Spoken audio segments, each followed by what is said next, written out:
जागो भाइयों, कहीं देर ना हो जाए। हमने मौत को हराना है और यदि वास्तव में आप देरी नहीं करना चाहते, मौत को हराना चाहते हैं, तो सबसे पहले कुछ दवाइयों के नाम मैं लूंगा, उनको आप प्लीज नोट कीजिए। नंबर 1, वी जारण वटी, 1 गोली सुबह शाम लेनी है। नंबर 2, फिब्रोलैक्स, 2 गोली दोपहर और रात खाना खाने के बाद लेनी है। नंबर 3, अब्रमोल प्लस पाउडर, आधा चम्मच सुबह शाम शहद के साथ लेना है और इसी के साथ श्वास कुठार रस की 1-1 गोली लेनी है। अब आप पूछेंगे कि इसे कौन ले, तो मैं एज ए चिकित्सक ये कहना चाहता हूं कि इसे सब जन लें, हर जन ले, क्योंकि आज वो व्यक्ति फायदे में रहेगा, वो व्यक्ति बुद्धिमान कहलाएगा जो अपने को कोरोना का पेशेंट मान लेगा, क्योंकि ये जहर अब हवा में है।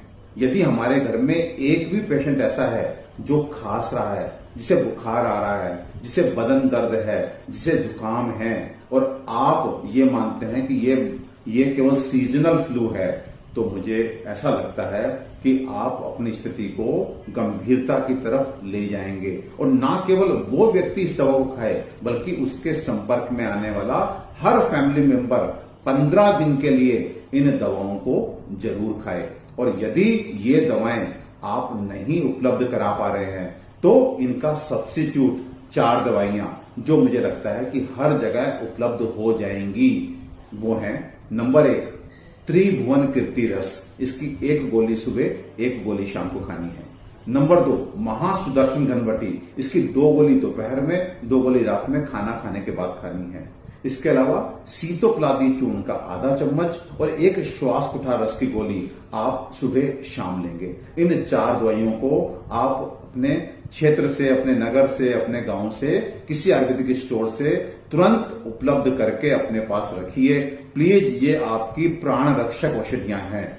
और इसके बाद आपको जो मैंने घर की चीजें बताई थी, जैसे काली मिर्च चूसना, लौंग चूसना, अजवाइन सेंधा नमक चूसना, स्टीमिंग लेना, गरारे करना, गर्म पानी पीना, इनके अलावा क्योंकि इस समय ये वायरस अपने पूरे चरम पर है, कहर बरपा रहा है, तो हमें यहां पर एक स्पेशल, एक रामबाण नुस्खा मैं आपको आज देना चाहूंगा। ये नुस्खा मैं फिर कह रहा हूं, आपके लिए रामबाण है, आपके प्राणों का रक्षक है। आप सुबह उठ करके सबसे पहले पूरे परिवार को 1/4 चम्मच काली मिर्च और 1 चुटकी सेंधा नमक मिला करके गर्म पानी के साथ दें। दिन में 2-3 बार आप नीम के 4-5 पत्ते चबा करके खाएं। और यदि नीम के पत्ते आपको उपलब्ध नहीं है, आप ऐसी जगह रहते हैं शहर में, तो किसी आयुर्वेदिक स्टोर से नीम घनवटी ला करके 1 गोली सुबह शाम खाएं। मेरे मित्रों, जो इनको करेगा वो बचेगा, उसके घर पे संकट नहीं आएगा। और एक बात और, अब आप अगर कुछ समझदार लोग ये पूछना चाहें कि ये दवाएं आखिर कैसे प्राण रक्षक हैं, तो मैं आपको बताना चाहूंगा, ये वायरस हमारे शरीर में जाकर के हमारे फेफड़ों को, यानी हमारे लंग्स को एक तरह से इलास्टिक से प्लास्टिक बना रहा है। ऐसा अनुमान है कि जो हमारे फेफड़े हैं वो बाद में लास्ट में पत्थर बन जाते हैं। और इन जनरल जब आप पहले दिन लक्षण आने पे किसी एलोपैथिक डॉक्टर से संपर्क करते हैं, तो वो आपको इन जनरल कुछ vitamin in the form of vitamin C, vitamin D, zinc ये देता है। मुझे लगता है कि इस समय विटामिन कितना काम करेंगे, कम से कम कोविड पॉजिटिव पेशेंट में ये डाउटफुल है।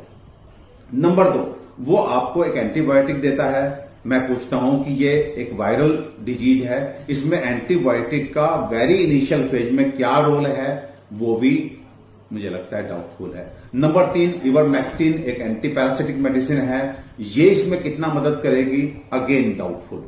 सो प्लीज, आपको जब ऑक्सीजन लेवल डाउन होने लगता है तो ये कहा जाता है कि आप सब ऑक्सीजन लेना शुरू कीजिए। आप मेरी बात बहुत ध्यान से सुनिए, आपके फेफड़े हैं, एक पंप है जो एयर से ऑक्सीजन को लेता है, खींचता है। जब वो पंप कमजोर हो गया तो आपने बाहर से ऑक्सीजन लगा दी।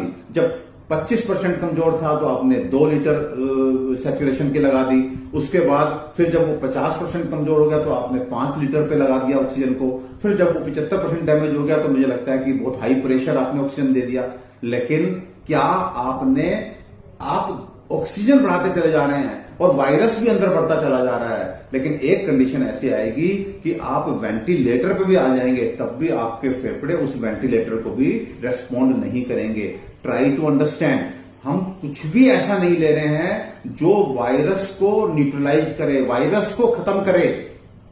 जब तक हम अपने शरीर में वायरस को खत्म नहीं करेंगे, आखिर कितने आप 4 ऑक्सीजन देके अपने पेशेंट को 4 दिन जिंदा रख सकते हैं, 6 दिन जिंदा रख सकते हैं, 8 दिन जिंदा रख सकते हैं। अगर शरीर ने उस वायरस का मुकाबला नहीं कर पाया तो वो वायरस आपके फेफड़ों को पत्थर बना देगा और फिर आप जितना मर्जी ऑक्सीजन देना, वो फेफड़े जब लेंगे ही नहीं, जब लेने वाला ही तैयार नहीं है, उसके हाथ ऐसे की जगह ऐसे हो गए, तो फिर आप कुछ भी दान क्यों ना करें, वो उसके काम नहीं आएगा। सो पहले दिन से आपने इस वायरस को अटैक करना है। और ये सारी मेडिसिन मैं अपने 20 साल के आयुर्वेदिक एक्सपीरियंस से कह रहा हूं, they all are proven anti microbial, anti viral. और इधर मेरे पेशेंट्स ने, जिन जिन पेशेंट्स ने इन मेडिसिन को पहले दिन से शुरू किया, ईश्वर की बड़ी दया है, ईश्वर का बड़ा आशीर्वाद मिला, सब ठीक ठाक हैं। और मेरे अपने रिलेटिव जिन्होंने इन मेडिसिन को हल्के में लिया, आज अफसोस से कहना चाह रहा हूं कि वो सब जो है आज हमारे बीच में नहीं है। सो आज it's not a time to earn money, it's not a time to show the intelligence, it's not a time to become in complex, it's the time to help each other. So मैं फिर एक परिवार का सदस्य बन के आपको कह रहा हूं कि इसको हल्के में मत लीजिए प्लीज। उन सब वीडियोज को जिसमें इस वायरस को बहुत हल्का बताया जा रहा है, इसको स्कैंडल बताया जा रहा है, इससे ये कहा जा रहा है कि ये कुछ नहीं, इग्नोर मारिए, उनको आगे फॉरवर्ड मत कीजिए। स्थिति बहुत भयानक है। रात में 2 बजे तक जब अपनों के फोन आते हैं और हम विवश हैं, हेल्पलेस हैं, और सुबह 4-5 बजे फिर शुरू हो जाते हैं। दिन भर मैं आपको बता नहीं सकता कि हम लोग इस समय किस स्टेज से, किस पैनिक से गुजर रहे हैं। तो प्लीज आप मेरा कहना मानिए, आप इन मेडिसिन को from very first day without any hesitation खुद से डिक्लेयर कीजिए, हाँ मैं कोरोना का पेशेंट हूं, और आप भी लीजिए, अपने घर वालों को भी दीजिए। ये आयुर्वेदिक मेडिसिन सेफ हैं, इनसे कोई नुकसान नहीं होने जा रहा। ऐसा नहीं है कि इन मेडिसिन का यदि आप सेवन कर रहे हैं तो आप बेप्रभाव कर कहीं भी घूम सकते हैं, बिल्कुल नहीं। आपने पूरी सावधानी बरतनी है। इन मेडिसिन को लेते लेते भी आपको लक्षण आ सकते हैं, आपको कोविड हो सकता है, लेकिन ये निश्चित है कि आपको गंभीरता नहीं आएगी, आपको हॉस्पिटल और ऑक्सीजन की रिक्वायरमेंट नहीं पड़ेगी। सो प्लीज, जीवन मरण भगवान के हाथ में है, लेकिन भगवान ने बुद्धि हमें दी है, कर्म हमारे हाथ में दिए हैं, तो अपनी बुद्धि को लगाइए, कर्मों में श्रेष्ठता लाइए, जिससे आप भी सुरक्षित रहें, आपके अपने भी सुरक्षित रहें। और हाँ, यदि आप एलोपैथिक मेडिसिन ले रहे हैं तो लीजिए, हमें उससे कोई ऐतराज नहीं है, लेकिन एटलीस्ट उस जहर को अटैक करने के लिए यदि 1 घंटे के गैप पे आप आयुर्वेदिक मेडिसिन भी लेते हैं तो ये एक अच्छा कवरेज देगा, एक अच्छा सुरक्षा घेरा आपके चारों तरफ बनाएगा। सो प्लीज अपना ध्यान रखिए, अपनों का ध्यान रखिए।